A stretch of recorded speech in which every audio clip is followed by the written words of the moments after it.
Commissioner Rob Manfred and Tony Clark got out of an extensive face-to-face meeting earlier this week on the basis of a framework for a deal to get this baseball season started. One the MLB owners and Manfred said felt like was mutually agreed upon, which leads us, the fans, to the question what exactly that deal may have been and why MLB just offered up a 60-game prorated salary type of deal. A deal that, again, will end on September 27th with an expanded playoffs and 10 off days for teams. But it's still a deal that the owners are dishing out $1.5 billion in salaries for the season, or 37% of players' salaries on the season. In other terms, $1.5 billion, a common number that's been thrown out by owners as the exact same number thrown out there in their 76-game proposal. So, of course, we've seen the MLB players immediately respond with, we want 70 games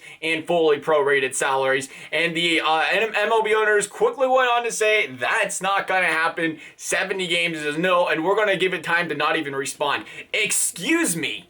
I don't think you understand. There isn't time to respond. The longer you wait, it almost feels like the owners don't want a season.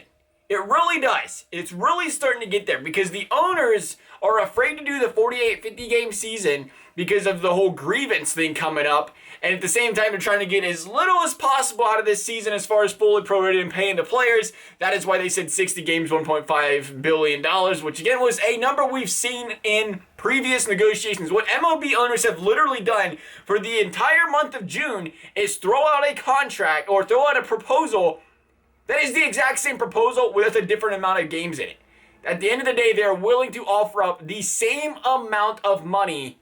They've just proposed it in three different ways. That should tell you one thing, though. If you're going to play 60 games and you're willing to dish out $1.5 billion, and you're going to play 76 games and you're willing to dish out $1.5 billion, I'm pretty sure it's pretty clear at this point the owners are just, they're being owners. They're trying to not play or trash the sport. Whatever it is, it's making baseball look bad. But you can't tell me playing an extra 16 games in the season would not generate more revenue than playing 60 games. In other words, at some point here, the players are probably right. The rumors are probably right about how much money MLB really is making. They just don't want to eat a little bit of a loss here. It doesn't even make logical sense to why you would say, hey, let's not play 70, or we can play 76, or we can play 60 games. We're willing to pay you the same amount of money either way. There's obviously going to be more money generated in that 76-game proposal, and it's become clear as day at this point. The owners just don't want to. They have no interest at cooperating. They just keep going offer after offer, and the players will eventually come all the way down. You have to give it to the players here. They've come down from 119 all the way down to 70, and you got to give them credit. They're 10 games separated. There's 10 games separating these guys from baseball, and the owners just said, we don't want to talk about it. That should tell you all. There isn't time. There isn't time. If you're talking mid-July to start the season, you wait another week, you're talking end of July. As much as we can talk about, playing in November, December, yeah, because let's talk about playing baseball in the snow. Tell me how you feel about that one when you get there. Not to mention, again, the concerns of the second wave thing and everything else. I don't think they're going to, stop the sport again, but there's a mess there. There's a giant mess there. You want to finish the season end of September because the 16-team expanded playoffs, you're going to have more games then. So you do want to try to get it done then, which means you're running out of time. You're going to have July, mid-July, August, September. You have 2.5 months. That ain't a lot of time to get some baseball in. And the longer they wait, the less games that are going to come. And eventually where they're going to get the 48, 50-game thing, or they're just going to throw baseball out the window for the season. Either way, not a good look for the sport. The fact that the union was fully prepared to bounce an offer directly back to the owners here, it shows they do want to try to get this done.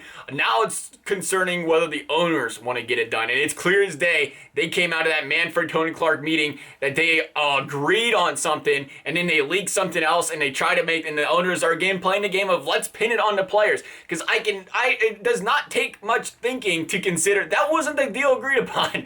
If the players are going to get the exact same amount of salary as there was in a previous offer, I highly doubt Tony Clark came in there and said, all right, the players are willing to take that offer this time. The owners, again, pinning it on the players, starting to take the players' side pretty strongly on this one here. I just want baseball back. Give us the good old baseball back. And for the love of, oh my God, just come up a little bit. You know, split it down the middle. 65, 66 games. Extra 5 or 6 games in there. Take a couple off days off, or take a couple of them off days out of there. Things are good to go there. I think that's what the players expected. A split down the middle between the two there. And hey, let's sign it. But instead MLB backs off. Doesn't make a lot of sense there. Hopefully they get this figured out.